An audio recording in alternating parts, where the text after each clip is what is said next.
Affordability, affordability, affordability. The White House has heard you. They have heard us talking about this issue and why it is important that the president continue to use the word and focus on it, because the Democrats have done so with great effect. It's frustrated this president because he knows his agenda is actually focused on the long-term economic viability for everyone in this country, not the Democrats. He addresses this yesterday a little bit at number 47. Or my pledge to every family and every small business is that I will not rest until you are richer, stronger, more successful, happier, till you've gotten a piece of the American dream. Some of you in this room have really gotten a piece of it because you made a great decision to go with a great, great company years ago.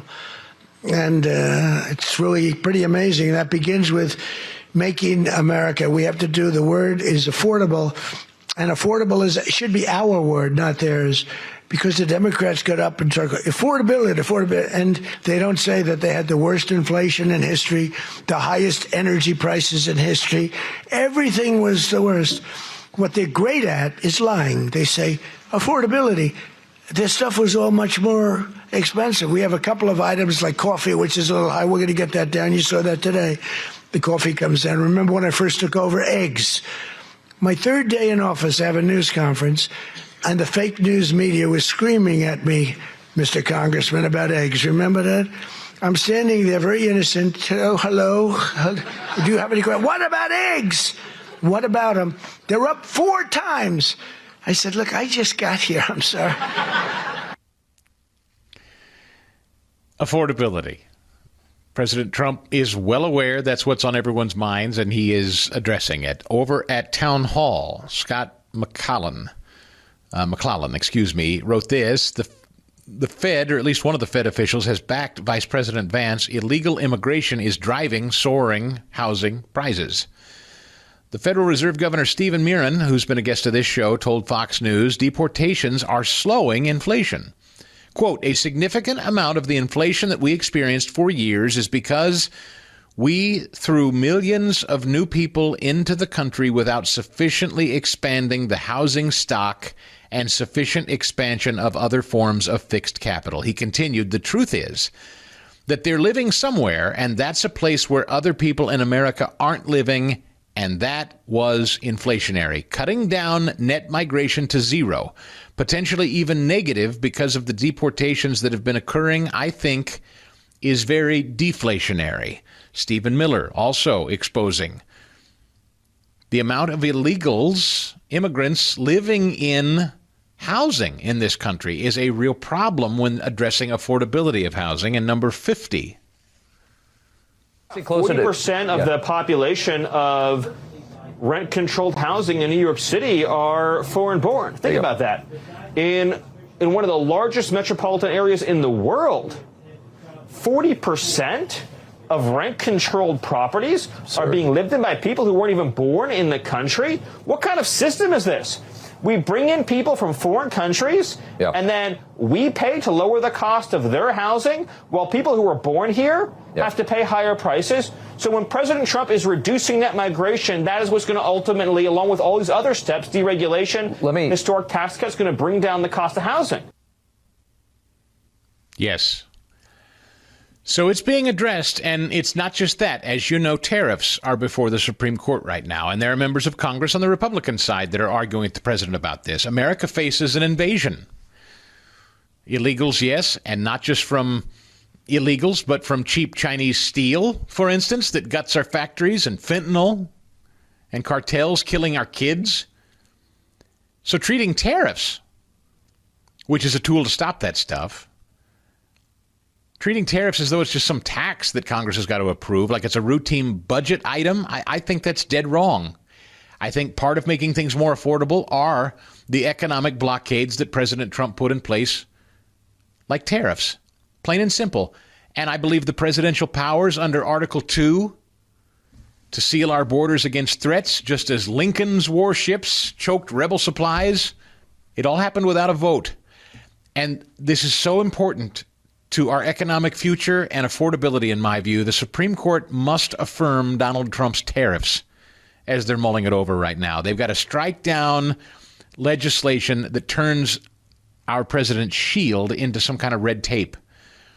Look, our borders are economic battlegrounds as much as physical ones.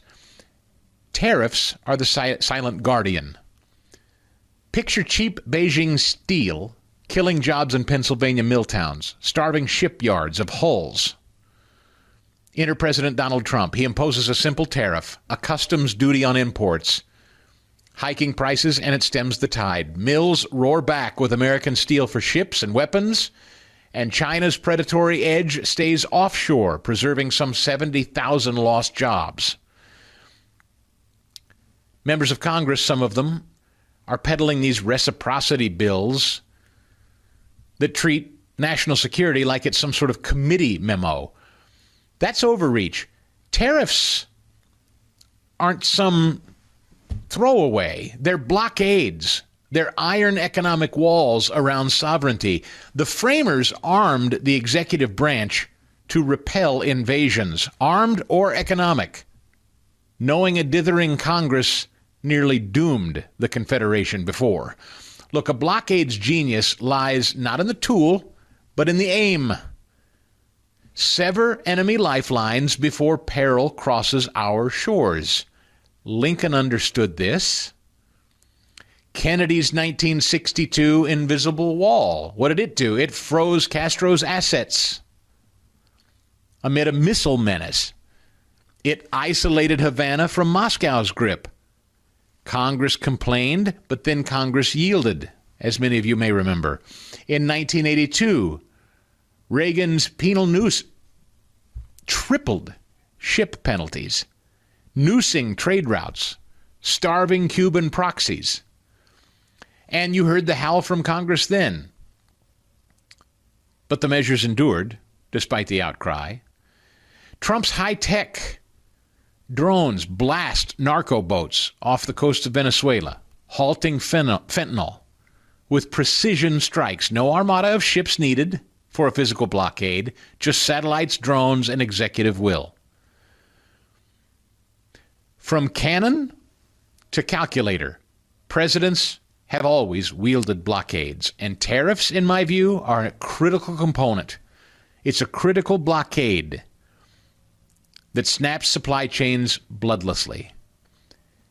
Tariffs are part of the president's Article 2 core powers, I believe, as commander-in-chief. The inherent authority to impose blockades without congressional pre-approval. And there are many historical points you can look at that I've laid out at the Harum Society if you'd like to read a little more on this. Just yesterday I pointed this out that you can point to as evidence of the case I'm making here. I invite the Supreme Court to reframe trade wars not as some policy squabble, but as a constitutional blockade. Defensive barriers woven into the president's inherent powers to protect our nation. We have a Supreme Court right now weighing Trump's Liberation Day tariffs this term.